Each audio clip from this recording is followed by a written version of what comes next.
வணக்கம். கார்த்திகா சேனலுக்கு உங்க எல்லாரையும் நான் அன்போட வரவேற்கிறேன். இது வரைக்கும் என்னுடைய சேனலை சப்ஸ்கிரைப் பண்ணாம இருந்தீங்கன்னா கீழே இருக்க ரெட் கலர் சப்ஸ்கிரைப் பட்டனை பிரஸ் பண்ணுங்க. என்னுடைய லேட்டஸ்ட் வீடியோஸ் நோட்டிஃபிகேஷன்ஸ்ல உங்களுக்கு கிடைக்கணும்னா பக்கத்துல இருக்க பெல் பட்டனை பிரஸ் பண்ணுங்க.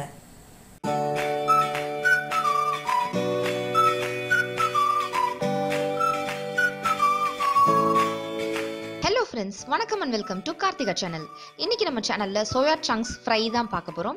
எல்லா விதமான variety rices, pulaos and roti ஐட்டம்ஸ்க்குலாம் சூப்பரா இருக்கும். எப்படி செய்யறதுன்னு பார்க்கறதுக்கு முன்னாடி தேவையான பொருட்கள்: சோயா சங்க்ஸ் அல்லது மீல் மேக்கர் 1 கப், வெங்காயம் 2, தக்காளி 2, பச்சை மிளகாய் 2, இஞ்சி பூண்டு விழுது 1 டீஸ்பூன், கடுகு 1 டீஸ்பூன், எண்ணெய் 1 table spoon, chana masala powder 1 teaspoon, சிகப்பு மிளகாய் தூள் 1 டீஸ்பூன், தனியா தூள் 2 டீஸ்பூன், உப்பு தேவைக்கேற்ப, கருவேப்பிலை சிறிதளவு மற்றும் கொத்தமல்லி சிறிதளவு. சோயா சங்க்ஸ் அல்லது மீல் மேக்கர் 1 கப் தண்ணியில் இந்த மாதிரி 2-3 நிமிஷம் வரைக்கும் இந்த மாதிரி கொதிக்க விட்டு வடிகட்டி அது நல்லா ஒட்ட பிழிஞ்சு எடுத்து வச்சுக்காங்க. இந்த மாதிரி செய்கிறதுனால நல்லா சாஃப்டாகவும் டபுள் த சைஸாக இன்க்ரீஸ் ஆகும் உங்களுக்கு. அண்ட் அதில் இருக்க ஸ்மெல்லாம் போயிடும். ஸோ உங்களுடைய எந்த டிஷ்லேயுமே இதோடைய ஃப்ளேவர் வந்து டாமினேட் பண்ணாமல் இருக்கும். இந்த மாதிரி நல்லா ஒட்ட புழிஞ்சு வச்சுக்கோங்க. இந்த டிஷ் வந்து பார்த்திங்கன்னா சப்பாத்தியில் ரோல் பண்ணி கொடுத்தா ரொம்ப சூப்பராக இருக்கும். எல்லா ரைஸ் வெரைட்டிஸ்க்கும், ஃப்ரைட் ரைஸ்லேருந்து ஆரம்பித்து தயிர் சாதம் வரைக்கும் எல்லா ரைஸ் வெரைட்டிஸ்க்கும் சூப்பராக இருக்கும் அந்த சைட் டிஷ். சும்மாவே சன்னா மசாலா வச்சு சாப்பிடுவோம் பாருங்கள். அந்த மாதிரி டிவி முன்னாடி உட்காந்து குழந்தைங்க கிட்ட கொடுத்தீங்கன்னா சாப்பிட்டு காலி பண்ணிவிடுவாங்க. அவ்வளோ டேஸ்ட்டாக இருக்கும். கண்டிப்பாக நீங்கள் சமைச்சு பார்த்து எனக்கு சொல்லுங்கள். இந்த மாதிரி தனியாக புழிஞ்சு வச்சுருக்கோம் நம்ம சோயா சங்க்ஸை. ஒரு பேனில் நான் தேவையான அளவு எண்ணெய் விட்டு அதில் கடுகு, கருவேப்பிலை, பச்சை மிளகாய் போட்டு தாளிச்சுக்க போகிறேன். கடுகு நல்லா பொரிஞ்சதுக்கப்புறமா 2 உடச்சி வச்சுருக்கேன், 2 கிள்ளி வச்சுருக்கேன் பச்சை மிளகாய் அண்ட் கருவேப்பிலை போட்டு தாளிச்சுக்கிறேன். அதுக்கப்புறமா பொடியை நறுக்கி வச்சுருக்கேன் வெங்காயத்தை போட்டு நல்லா வதக்கிட போகிறேன்.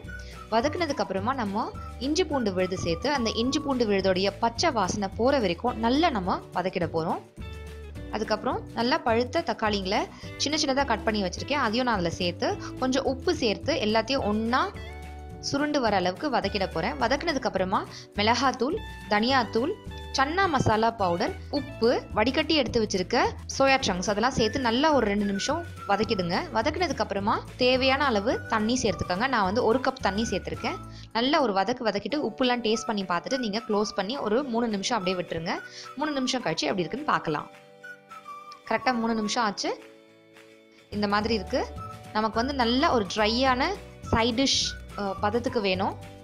ஸோ திருப்பி மூடி வச்சு ஒரு 2 நிமிஷம் கழித்து நம்ம பார்க்கலாம். 2 நிமிஷம் ஆச்சு.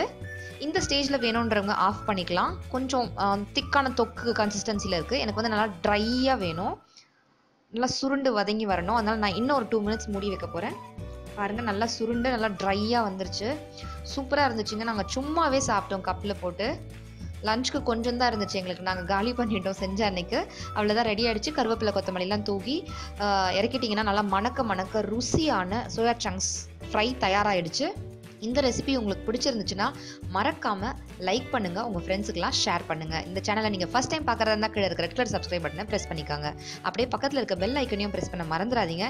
ஸோ தட் நான் போடக்கூடிய நியூ வீடியோஸ்லாம் உங்களுக்கு நோட்டிஃபிகேஷன்ஸில் வரும், நீங்கள் மிஸ் பண்ணாமல் பார்க்கலாம். இந்த ரெசிபியை நீங்கள் வீட்டில் கண்டிப்பாக சமைச்சு பார்த்து ருசிச்சு பார்த்து உங்களுடைய வேல்யூபிளான கமெண்ட்ஸை கீழே இருக்க கமெண்ட் செக்ஷனில் போஸ்ட் பண்ண மறந்துடாதீங்க. தேங்க்யூ ஸோ மச் ஃபார் வாட்சிங். Bye bye, take care.